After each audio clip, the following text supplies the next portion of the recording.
you know, to get notified, just ring that bell, hit the subscribe button, and we're going to continue on. You know, and join us on these little adventures and our little projects and those kinds of things. It'll be a lot of fun. On your budget body lift kit, if you have stock struts, there's a puck that goes on top of those, so that will extend that travel, so you won't really lose too much on that. But in the back, they really don't have anything for it. You really need to get longer shocks, or shocks that will extend, you know, to compensate for that additional 2 inches. So there you go. So the top's all in there, mounted, bolted, and the restraints have been cut off. You see them on the ground. The restraints right there, right there, right there. So on that side, that's all done as well. Okay, so we'll see what happens. All right, guys. So those inserts right there got all done and patched up with this fiberglass.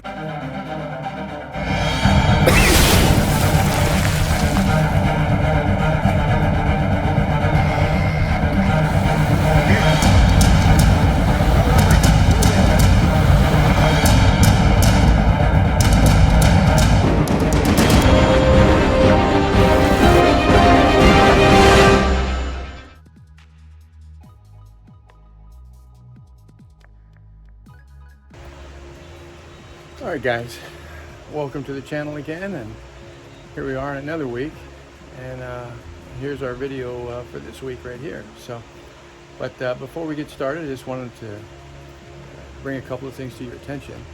One, it's been really hot. We're setting records like crazy here in Arizona, and honestly, it's kicking my ass, and I'm just really slacking on you know, moving along on this little project right here. So I don't want to disappoint you in any way, and we're going to keep getting going and getting this done, but working around the sun and the heat, it is a pain. I really need to get underneath this thing and get it up in the air and figure out why I don't have any brakes.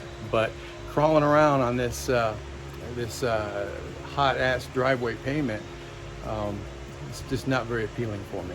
So, but on a brighter note, I want to thank all my subscribers. I've never really spoke directly to subscribers, but I think it's kind of hella cool that this little teeny tiny new channel just went over 400 subscribers. So, you know, thank you guys, thank you so much. I think that's pretty cool, and our little channel is growing a little bit, you know, and that's all because of you. So, you know, thank you for those of you that hit that subscribe button. You know, I really do appreciate it. It's really awesome and stuff. I hope you're getting something out of this. I hope this is entertaining or fun, or you're learning something, or those kinds of things. But here it is. It's 19 degrees, you know, in my driveway. It's, you know, 2:30, 3 o'clock in the afternoon, and you know, I gotta get a video out. So here we go. I'm gonna go jump out here and get back on this. I think what I'm gonna start with today is I'm gonna clean the inside out. I've got to cut the floor out on this one where the four-wheel drive shifter goes. This was the first one we ever did a body lift on, and this one we didn't cut the floor out on. We just kind of bent the shifter knob, or the shifter itself actually, and bent that to make it work. But sometimes out on the desert, bouncing around, what I would have to do is put a bungee cord on it to keep that shifter all the way back. So we're going to cut that floor out a little bit and modify that up, and then we're going to clean this floor out, and hopefully we can get that carpet in. And then we're going to go from there. And I'm afraid these brakes just may have to wait another day unless we get a little cold front through here, or something like that. So anyway, again, thank you all for subscribing. I think that's really cool of you. So anyway, I'm going to crawl back on this thing, and we're going to get her going, and we're going to get you up to date. All right? Thanks, guys. Okay, so what we're going to do on this one is we're going to clean out those floors a little bit.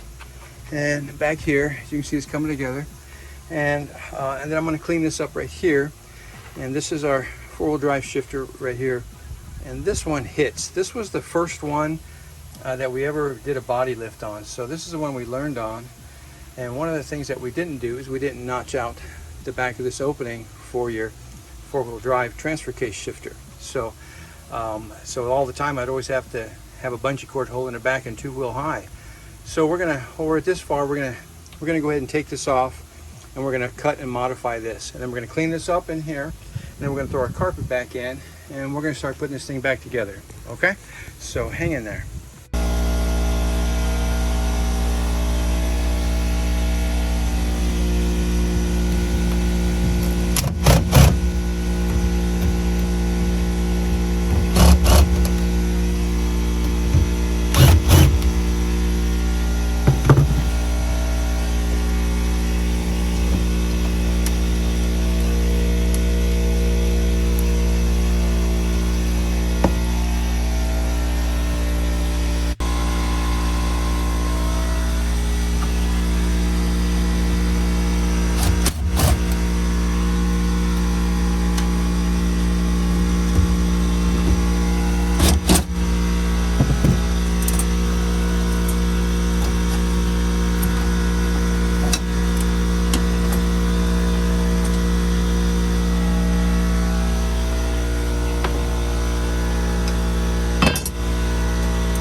Okay, so see this right here, this area right here, this one's got to be cut. So we're going to cut back like this, okay? And we're going to take this piece that goes across here, and all this piece does here is this holds on your console, parts of your console and stuff. So we're also going to cut that as well, because there's no sense cutting this if you're going to put this back on, because that's still going to block it. So that's what we're going to do. See here, this is how we tried to do it before. We just put a little notch in it, as you can see right there where my thumb is. So that didn't quite do it. So we're going to do it different this time, like we did on the 94 series. Okay? Hang in there. All right, let's see if we can do this with one hand. But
all right, I'm going to try to do this with one hand too, but that's all you got to do.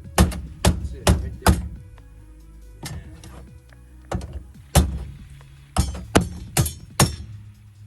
Okay, and then I'm going to go get a bar. I'm going to push that back in there more. Okay.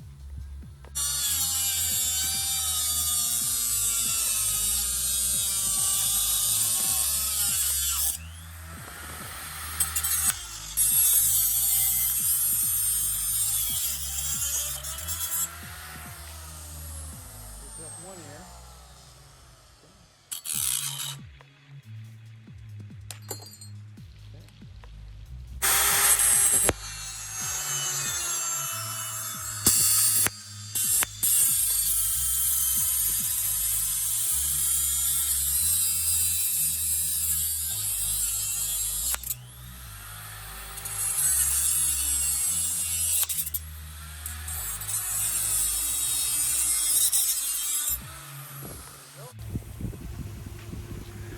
Okay, so now you can see how this little piece goes here. We've cut that center piece out. Those go back. You still mount them, the same thing with your little mounting piece here, and then you'll still be able to mount on the side your console.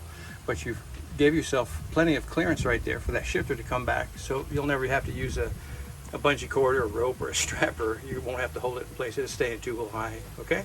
And that's why we do that. So, and this is actually, you only need to go maybe half an inch. I just do overkill because I don't want to come back in here and do it again. Okay, so that's it. Pull back. Okay, so then you can see here how we had notched this out. Now this is just a little ring that goes around the boot that goes on your shifter for your transfer case. And you see here we had just notched it out. Pull back. we had just notched it out. That really didn't work in it. And so what I'm going to do here is we're going to cut right out the whole way. Give me all the clearance that I need so I don't have to second guess anything. Okay? There we go. Okay. See, there we go. Nice and clean. Got plenty of space to go through there. It'll still hold the boot down in place and give me that flexibility that I need. Okay, so now because this is not there, the boot's not going to be able to stop me either, because it might give me a little pressure on it or something, a little tension, but it's still going to be fine. Okay.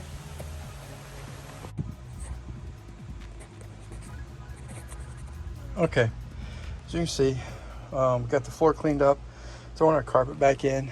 We did fix that for the shifter. That's all done right there. So we'll mount that back up.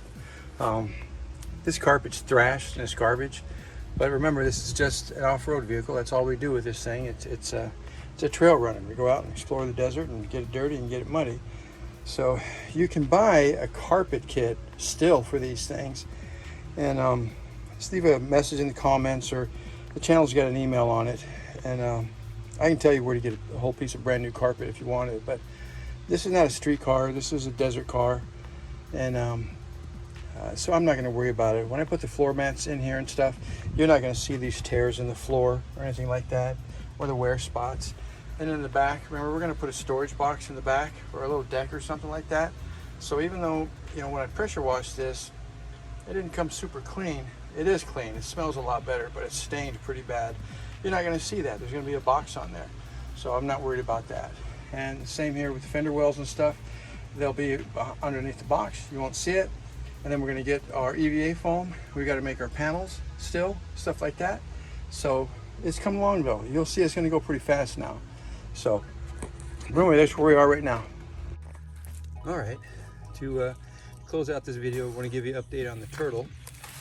She's like, you know, in human years, she's a teenager right now, and she's rebelling a little bit, and she's moved out of the bathtub, and she's decided to get out and go explore the backyard, you know, the limits of her world for right now. And she's built herself a nice little shelter underneath my grapefruit tree in the backyard. You see there, it's a pretty good sized hole. She can go down up in that hole and you can't see her, and that's where she lives at. So every now and then when I got to irrigate, she's got to move out, but that's where she lives. So now I'm bringing her meals to her out here right by her house, her home where she lives at. So very independent creatures, I will tell you that. So anyway, that's the update on her. Anyway guys, thanks for watching the video, and we'll catch you next week. Smile, say something. There you go. Yeah, see it? Hi. There you go. Hi little girl. Hi little girl. Are you hot? Hell yes, it's hot. It's hot. It's hella hot. Uh-oh. Attack. Attack. That's right. Attack. Kill. Watch out. Killer turtle. Watch out. Watch out. There you go. Hi little girl.